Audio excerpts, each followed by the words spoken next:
Hello बच्चों, मैं शशि भूषण स्वागत करता हूं आपका आपके अपने चैनल महाबोधि एक्सटेंडेड लर्निंग में। और यहां हम लोग जेई और नीट से रिलेटेड, बल्कि बोर्ड से भी रिलेटेड सारे पीवाईक्यूज एंड कोर कॉन्सेप्ट, सारा कॉन्सेप्ट हम लोग सीखने वाले हैं यहाँ, है ना।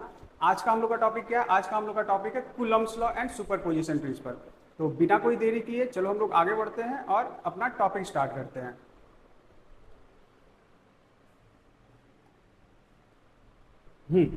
चलो,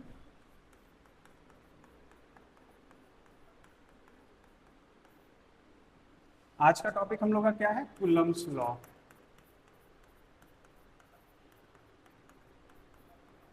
चलो, तो कूलम्ब्स लॉ होता क्या है? कूलम्ब्स लॉ बहुत ही सिंपल है। अगर दो चार्ज पार्टिकल है और उनके बीच में कुछ सेपरेशन है तो वो दोनों एक दूसरे पे फोर्स एक्सर्ट करेंगे, है ना। फोर्स क्या होता है? जैसे कि यहाँ पे एक चार्ज पार्टिकल, मान लिया कि इस पे चार्ज है Q1, यहाँ पे है Q2, और इन दोनों के बीच में सेपरेशन कितना है? इन दोनों के बीच में है सेपरेशन R। अब इन दोनों चार्ज पार्टिकल पे फोर्स लगेगा, है ना। क्या फोर्स लगेगा? उस फोर्स का मैग्नीट्यूड हम लोग कूलम्ब्स लॉ से निकालते हैं, और फोर्स का मैग्नीट्यूड क्या होता है? K into mod of Q1 into Q2 upon r square. ठीक है, यहाँ पे K क्या है? K कूलम्ब्स कांस्टेंट है और ये फिक्स कांस्टेंट है ना। K का वैल्यू क्या होता है? 9 इंटू 10⁹ न्यूटन मीटर स्क्वायर पर कूलम स्क्वायर। के कांस्टेंट है ना, और के को ही हम लोग और किस तरीके से रिप्रेजेंट कर सकते हैं? 1/4 pi epsilon not. Epsilon not क्या है? एप्सिलॉन नॉट है परमिटिविटी ऑफ फ्री स्पेस। इसको भी हम लोग नोट कर लेते हैं, परमिटिविटी ऑफ फ्री स्पेस। और ये भी एक फिक्स कांस्टेंट है। इसका वैल्यू क्या होता है? इसका वैल्यू होता है 8.85 इंटू 10⁻⁻12, है ना। और इसका यूनिट भी हम लोग देख सकते हैं, 1/4 पाई एप्सिलॉन नॉट। तो इसका यूनिट हो जाएगा कूलम स्क्वायर पर न्यूटन मीटर स्क्वायर, है ना। ये कुछ कांस्टेंट है जो हम लोग को याद रखना है। Q1 Q2 क्या है? ये दोनों चार्ज। और R क्या है? इन दोनों के बीच का सेपरेशन। ठीक है, ये तो बेसिक कूलम्ब्स लॉ है। अब हम लोग को ये समझना है कि फोर्स का मैग्नीट्यूड तो हम लोग इस तरीके से निकाल लेंगे, है ना। फोर्स का मैग्नीट्यूड निकालना काफी आसान है। फोर्स का मैग्नीट्यूड इस वाले फॉर्मूला से हम लोगों को मिल जाएगा। अब फोर्स का डायरेक्शन कैसे निकालेंगे हम लोग? फोर्स का डायरेक्शन निकालने के लिए अगर दोनों लाइक चार्जेज है, जैसे कि यहाँ पे एक पॉजिटिव चार्ज है और यहाँ पे भी पॉजिटिव चार्ज है, तो फोर्स हमेशा line line joining the charges के अलॉन्ग लगता है। तो लाइन ज्वाइनिंग द चार्जेस ये है, तो इस वाले पॉजिटिव चार्ज पे फोर्स किधर लगेगा? रिपल्सिव होगा, क्योंकि लाइक चार्जेस रिपेल। ये वाला पॉजिटिव चार्ज जो है इस पे फोर्स इस तरफ लगेगा, और इस वाले पॉजिटिव चार्ज पे इसी लाइन के अलॉन्ग अपोजिट डायरेक्शन में इधर फोर्स लगेगा, है ना। तो unlike like charges repel unlike charges अगर रहेगा, जैसा कि इस केस में एक पॉजिटिव और एक निगेटिव है ना। एक पॉजिटिव हम लोग ले लेते हैं, दूसरा हम लोग क्या ले लेते हैं? निगेटिव ले लेते हैं, और इसके बीच में कुछ सेपरेशन है। अब इन दोनों में फोर्स क्या लगेगा? कुछ सेपरेशन है, कुछ चार्ज का वैल्यू है। वो अभी हम लोग का पॉइंट ऑफ कंसर्न नहीं है। हम लोग का कंसर्न क्या है कि फोर्स का डायरेक्शन क्या होगा। तो फोर्स का डायरेक्शन इस पे इधर होगा और इस पे इधर होगा, कहने का मतलब अट्रैक्टिव होगा। और अगर लाइक चार्ज रहेगा तो फोर्स क्या होगा? रिपल्सिव होगा। अगर दो निगेटिव होता है तब भी यही सेम सिनेरियो हो जाएगा, दोनों पे रिपल्सिव फोर्स लगेगा। ठीक है, अब हम लोग देखते हैं कि हम लोग कूलम्ब्स लॉ को अप्लाई कैसे करते हैं। जैसे इस तरीके से अगर हम लोगों को, अगर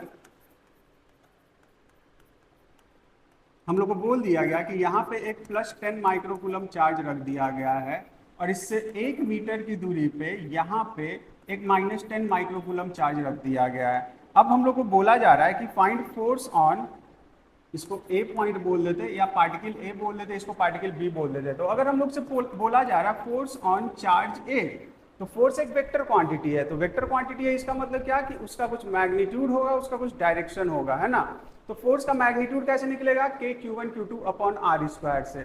और डायरेक्शन क्या होगा? ये पॉजिटिव है, ये निगेटिव है। तो ए वाला जो चार्ज है इस पे फोर्स किधर लगेगा?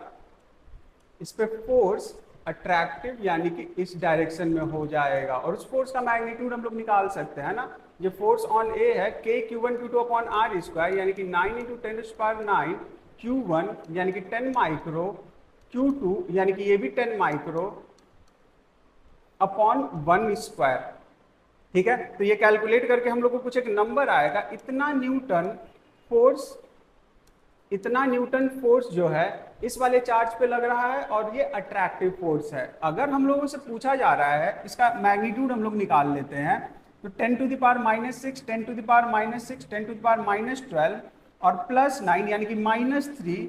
अब -3 और 10⁻² यानी कि 10⁻⁻1 यानी कि ये हो जाएगा 0.9 न्यूटन। ये फोर्स पार्टिकल ए पे लग रहा है, इस वाले पार्टिकल पे लग रहा है। अगर हम लोग से बोला जाए find force on particle B, तो इसका मैग्नीट्यूड सेम होगा। अगर हम लोग देखो, ध्यान में यही रखना है हम लोगों को कि जब भी हम लोग कूलम्स लॉ लगा रहे हैं तो यहाँ पे चार्जेस को पोलैरिटी के साथ नहीं रखेंगे हम लोग। यहाँ पे +10 माइक्रोकूलम है या -10 माइक्रोकूलम है यहाँ, लेकिन हम दोनों जगह +10 माइक्रोकूलम ही रख रहे हैं, है ना। यहाँ पे प्लस और माइनस मैटर नहीं करता है, मैटर तब करेगा जब वेक्टर फॉर्म में यूज करेंगे। तो अभी हम लोग बस मैग्नीट्यूड निकालने का कोशिश कर रहे हैं, तो बस इसको भी प्लस लिख देंगे, इसको भी प्लस लिख देंगे। और डायरेक्शन हम लोग कैसे निकालेंगे, अगर दोनों अपोजिट पोलैरिटी का है तो अट्रैक्टिव हो जाएगा। अगर ये 10 माइक्रोकूलम, ये भी 10 माइक्रोकूलम रहता +10 माइक्रोकूलम, तो वही फोर्स इधर इस पे रिपल्सिव लगेगा, इस पे भी अपोजिट डायरेक्शन में यानी कि रिपल्सिव लगेगा। अब फोर्स ऑन बी निकालेंगे तो वो भी 0.9 न्यूटन ही आएगा।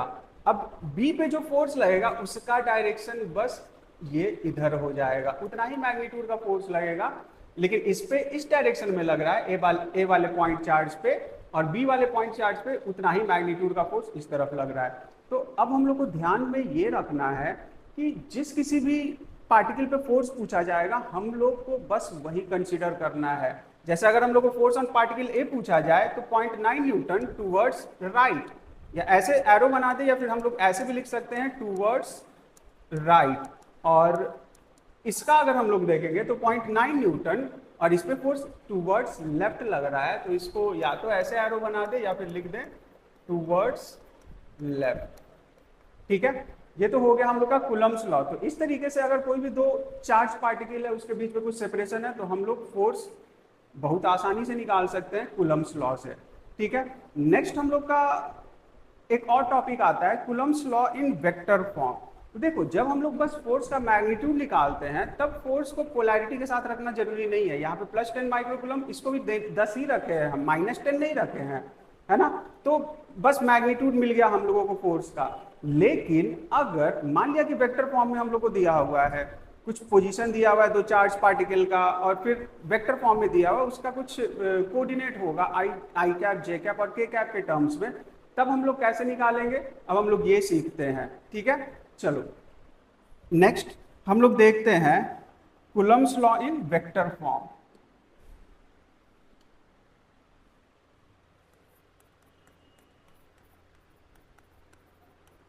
Coulomb's law in vector form. तो कूलम्स लॉ हम लोग वेक्टर फॉर्म में कैसे देखते हैं, चलो इसको समझते हैं हम लोग। हालांकि ये उतना यूज नहीं होता है क्योंकि क्वेश्चंस में मोस्टली हम लोग को बस फोर्स का डायरेक्शन पता करना रहता है, और फोर्स का डायरेक्शन पता करना बहुत आसान है। अगर दो सेम लाइक चार्ज है तो रिपल्सिव हो जाएगा, अनलाइक चार्ज है तो अट्रैक्टिव हो जाएगा, और फोर्स का magnitude k q1 q2 upon r² से निकल जाएगा, है ना। अगर मान लिया कि आई कैप, जे कैप और के कैप पे हम लोगों को दो चार्जेस का लोकेशन दिया हुआ है, जैसे कि पहले तो हम लोग लिख लेते हैं Coulomb's law in vector form. तो मान लिया कि ये है कोऑर्डिनेट एक्सिस एक्स एक्सिस और ये वाई एक्सिस, यहाँ कोई एक चार्ज रखा हुआ है और एक चार्ज यहाँ रखा हुआ है। इस चार्ज का पोजीशन हम लोग को दे दिया गया है, इस वाले चार्ज का पोजीशन दे दिया गया है r1, इसको वेक्टर से रिप्रेजेंट कर लेते हैं हम लोग, और इस वाले चार्ज का लोकेशन दे दिया गया है r2, है ना। यहाँ पे कितना चार्ज रखा गया वो भी लिख लेते हैं, मान लिया कि +5 माइक्रोकूलम रखा गया है, यहाँ पे भी +5 माइक्रोकूलम रखा गया है, कुछ भी रख सकते हैं हम लोग। फॉर एन एग्जाम्पल हम लोग +5 माइक्रोकूलम भी ले लिए, है ना। अब हम लोगों से पूछा जा रहा है, ये ओरिजिन है, ये एक्स एक्सिस, ये वाई एक्सिस। अब इसका r1 वेक्टर और r2 वेक्टर भी हम लोग को दिया हुआ है। r1 वेक्टर लेट से आई कैप प्लस जे कैप माइनस के कैप, कुछ भी ले सकते हैं, इसमें के कैप भी है। इस तरीके से वाई एक्सिस बाहर निकलता हुआ है, और r2 वेक्टर हम लोग ले लेते हैं माइनस आई कैप माइनस के कैप, कोई भी एक वेक्टर ले लिए, है ना। तो अब हम लोगों को अगर Coulomb's law in vector form लिखना है तो सबसे पहले हम लोग q1 और q2 लिख लेते हैं, उसके बाद डेरिवेशन के बाद एक एग्जाम्पल करेंगे उसमें। मैग्नीट्यूड ले लेंगे चार्जेस का। यहाँ पे चार्ज Q1 हम लोग बोल देते हैं, यहाँ पे चार्ज Q2 बोल देते हैं ना।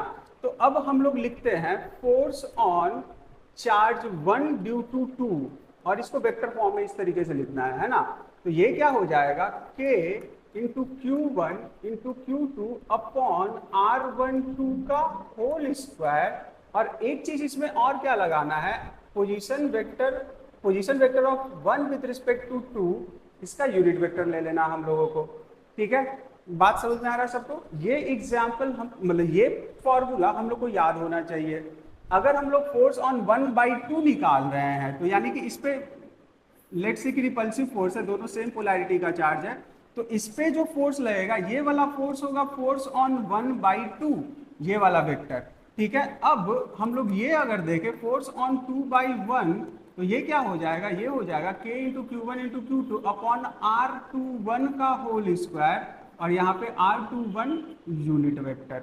जो भी जिस भी पार्टिकल पे जिसके कारण निकाल रहे हैं ना हम लोग फोर्स, यहाँ पे यूनिट वेक्टर वही वाला आएगा, है ना। यहाँ फोर्स ऑन 2/1 है तो position of 2 with respect to 1 आया है हम लोगों का। ये हम लोग को बस कूलम्ब्स लॉ में ये ध्यान में रखना है। अब ये कैसे निकाला जाएगा, position vector of 2 with respect to 1, unit vector of the position of 2 with respect to 1। तो इसका भी एक फॉर्मूला है कहीं पे, अगर हम लोगों को जो कि ट्रायंगल लॉ से आता है। ट्रायंगल लॉ बहुत ही सिंपल है, वेक्टर के एडिशन या सब्ट्रैक्शन में ट्रायंगल लॉ हम लोग यूज करते हैं। देखते हैं ट्रायंगल लॉ के हिसाब से क्या होता है। यहाँ पे R12 जो है, R12 वेक्टर जो होता है ये होता है position vector of 1 minus position vector of 2, जिसके रिस्पेक्ट में देखा जाता है। जैसे कि यहाँ पे position of 1 with respect to 2 इसको पढ़ते हैं, ठीक है। इसको क्या पढ़ेंगे, position of 2 with respect to 1, ठीक। तो जिसके रिस्पेक्ट में देखा जाता है उसको माइनस कर देते हैं हम लोग, है ना। ये ट्रायंगल लॉ से ये रिजल्ट आया है, जो कि बहुत ही सिंपल और बहुत ही बेसिक है। यहाँ पे अगर हम लोग लिख रहे हैं position of 1 with respect to 2, तो position of 1 minus position of 2 हो जाएगा। अगर हम लोग को यूनिट वेक्टर चाहिए, यूनिट वेक्टर अलोंग R12, तो ये क्या हो जाएगा, vector R1 minus vector R2 divided by magnitude of vector R1 minus vector R2। Simple है ना। और इन दोनों में भी रिलेशन होता है, इन दोनों में नहीं। अगर हम लोग R21 लिखे यहाँ पे तो ये क्या हो जाएगा, vector R2 minus vector R1। ये क्यों लिखे हम लोग, ये हम लोग इसलिए लिखे क्योंकि 2 को 1 के रिस्पेक्ट से देखा जा रहा है, 2 वाले पॉइंट को 1 के रिस्पेक्ट से देखा जा रहा है, तो ये वाला वेक्टर होता है। और ये वाला वेक्टर R2 माइनस इसका उल्टा R1, ये ट्रायंगल लॉ है, ठीक। अब हम लोग पोजीशन वेक्टर R21 का यूनिट वेक्टर अगर निकाले तो ये हो जाएगा R2 minus R1 divided by magnitude of vector R2 minus vector R1, ठीक है। एक बात गौर करने लायक है यहाँ पे, ये जो वेक्टर R12 है ये equal in magnitude of this है, लेकिन पोलैरिटी में माइनस है, मतलब कि साइन में माइनस है ना। तो ये भी बात हम लोग नोट कर लेते हैं यहाँ पे।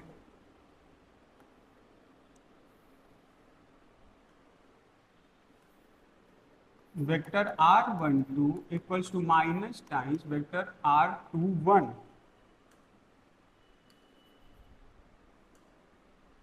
Minus vector R21। ये हमेशा याद रखना हम लोगों को, ठीक है। किसी एक पॉइंट को दूसरे पॉइंट के रिस्पेक्ट में देखते हैं तो उल्टा हो जाता है, यहाँ एक माइनस लगाना रहता है अगर 2 को 2 1 कर रहे हैं तो, ठीक। अब इसी कारण से, क्योंकि ये वेक्टर इस तरीके से होता है, इसमें भी एक रिलेशन होता है। फोर्स जो पार्टिकल 1 पे लग रहा है बाई पार्टिकल 2, वो कितना होता है, माइनस टाइम्स फोर्स ऑन 2/1।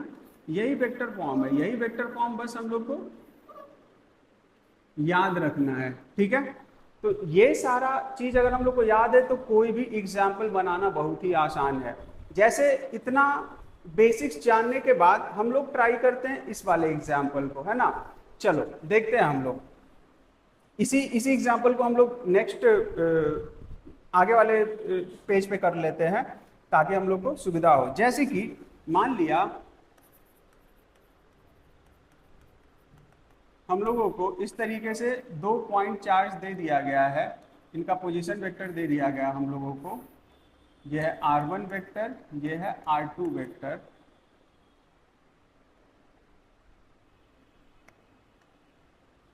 और यहाँ पे कितना चार्ज रखा गया, +5 माइक्रोकूलम, और यहाँ पे भी मान लेते हैं कि +5 माइक्रोकूलम रखा गया। ये ऑरिजिन है, ये x एक्सिस है, ये y एक्सिस है। r1 वेक्टर क्या दिया हुआ है, थोड़ा सिंपल लेते हैं, आई कैप के कैप भी लगाया जा सकता है, आई कैप माइनस जे कैप। r2 वेक्टर क्या दे दिया गया हम लोगों को, 2i कैप प्लस जे कैप। ठीक है, अब हम लोग को 2 पॉइंट चार्जेस का पोजीशन वेक्टर दे दिया गया। हम लोग से पूछा जा रहा है फाइंड फोर्स ऑन 1/2, ये हम लोगों से पूछा जा रहा है।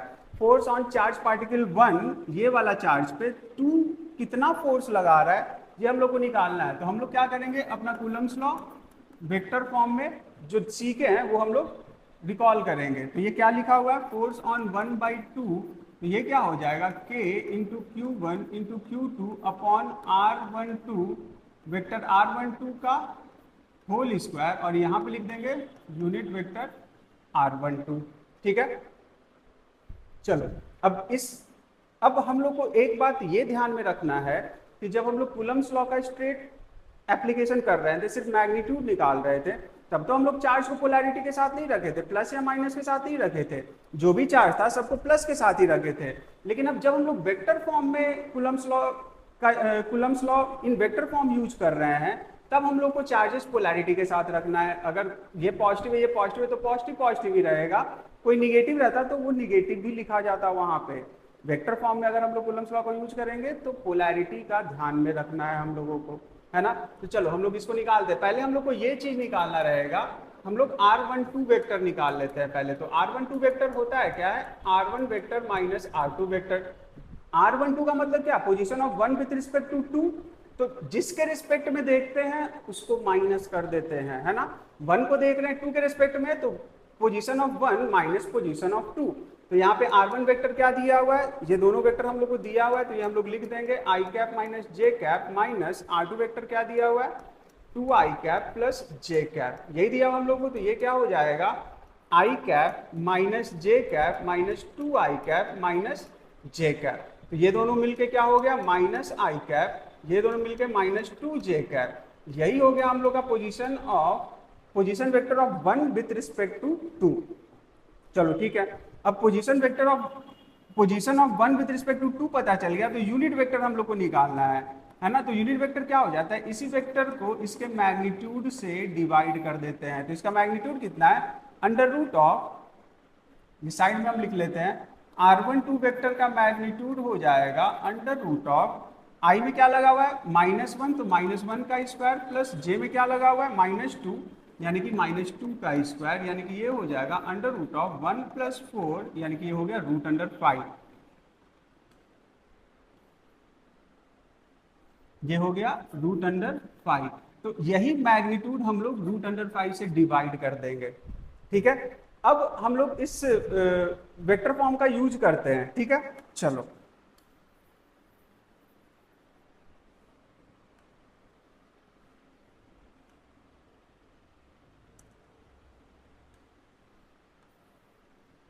अगर इसमें हम लोग पुट करेंगे सारा वैल्यू, तो फोर्स ऑन 1/2, k का वैल्यू है 9 × 10⁹, q1 का वैल्यू, q2 का वैल्यू 5 माइक्रो एंड 5 माइक्रो, तो q1 × q2 हो गया 5 माइक्रो × 5 माइक्रो अपॉन r12 का होल स्क्वायर, यानी कि इस वेक्टर के मैग्नीट्यूड का स्क्वायर। मैग्नीट्यूड कितना आया था, √5 ना, तो √5 का स्क्वायर हम लोग लिख देंगे यहाँ पे, है ना। तो √5 का स्क्वायर हो गया। ये r12 का स्क्वायर मैग्नीट्यूड ऑफ r12 का होल स्क्वायर है। तो मैग्नीट्यूड अभी जस्ट हम लोग निकाले थे, यहाँ पे अभी इरेज कर दिए हैं, तो √5 था, तो इसका √5 का स्क्वायर ये हम लोग यहाँ लिख दिए। अब यहाँ पे क्या लिखा हुआ है, unit vector of the position of 1 with respect to 2, यही वाला वेक्टर। तो यही वाला वेक्टर हम लोग यहाँ भी पुट कर देंगे। तो ये वेक्टर अगर हम लोग यहाँ पुट करेंगे तो -i cap -2j cap divided by √5, ये हो जाएगा हम लोग को। अब ये जो फोर्स आया है हम लोग का, ये भी i कैप और j कैप के टर्म्स में आया है। तो फोर्स का भी प्रॉपर हम लोगों को एक वेक्टर फॉर्म में रिप्रेजेंटेशन मिल गया। कैसे मिल गया, क्योंकि हम लोग Coulomb's law in vector form use किए हैं। वेक्टर फॉर्म क्यों यूज किए हैं, क्योंकि पोजीशन सारा वेक्टर फॉर्म में ही दिया हुआ है। सारे पॉइंट चार्जेस का जो पोजीशन है वो वेक्टर के टर्म्स में दिया हुआ है। अगर वेक्टर के टर्म्स में दिया हुआ है तो हम लोग को फॉर्मूला भी जो लगाना है वो वेक्टर फॉर्म का लगाना है। ठीक है, तो अब इसी को बस कैलकुलेट करेंगे हम लोग को फोर्स का मैग्नीट्यूड आ जाएगा और वेक्टर फॉर्म में आ जाएगा, सिर्फ मैग्नीट्यूड ही नहीं आएगा। तो ये हो जाएगा 5, यानी कि इसको लिख देते हैं हम 9 इंटू 5 इंटू 5 डिवाइडेड बाई 5, है ना। 10 to the power 9, 10 to the power minus 6, 10 to the power minus 6, 10 to the power minus 12 हो गया। तो ये हो गया 10 टू द पावर माइनस 3, है ना। और ये 5 ऊपर नीचे कैंसिल, और यहाँ पे minus i cap minus 2j cap divided by √5 हम लोग लिख देते हैं। तो इसको कैलकुलेट करके क्या आ रहा है, फाइनली हम लोग ये लिख लेते हैं 45 upon √5 into 10 raise to the power minus 3 minus i cap minus 2j cap, इतना न्यूटन फोर्स लग रहा है। और ये एक वेक्टर फॉर्म में, ये एक्सप्रेशन एक वेक्टर है, इसलिए हम लोग को फोर्स भी वेक्टर फॉर्म में आया है। ध्यान बस इतना रखना हम लोगों की, चार्ज जो रखेंगे ना हम लोग अगर वेक्टर फॉर्म का यूज करें तो पोलैरिटी के साथ